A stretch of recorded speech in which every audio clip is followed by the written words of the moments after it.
आखाती युद्धाचा फटका शेतकरी आणि व्यापाऱ्यांना देखील बसलाय। कल्याण कृषी उत्पन्न बाजार समिती परिसरात भाज्या, फळं आणि इतर शेतमालाची मोठ्या प्रमाणात आवक झाल्यामुळे दर कोसळलेत। तसंच व्यावसायिक गॅसचा तुटवडा असल्यामुळे हॉटेलमध्ये होणारी भाजीपाला विक्री देखील आता कमी झाली आहे।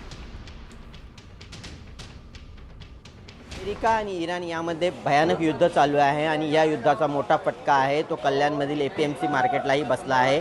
आपण सध्या उभे आहोत कल्याणच्या एपीएमसी मार्केटमध्ये। तुम्ही बघू शकता की कल्याणच्या एपीएमसी मार्केटमध्ये जो काही शेतमाल आहे तो सर्व असाच पडलेला दिसत आहे। मोठ्या प्रमाणात इथे आवक झाल्यामुळे जो माल आहे तो आता सडण्याच्या दृष्टीने झालेला दिसतोय।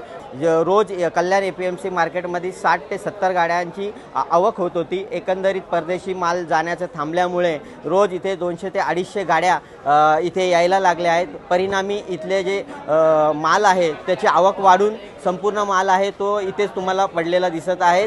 त्याचबरोबर ह्या आवक जास्त झाल्यामुळे व गिराईक नसल्यामुळे इथला जो काही माल आहे आता सडल्याच्या दृष्टीने तयार झालेला दिसत आहे। एकंदरीत आता इथले जे शेतकरी आहेत व त्याचबरोबर व्यापारी आहेत हे सर्व हवालदिल झाले आहेत। सर्व शेतकरी व व्यापारी हे युद्ध कधी थांबेल याकडे डोळे लावून बसले आहेत। संघर्ष गांगुर्डे, साम टीव्ही न्यूज, कल्याण।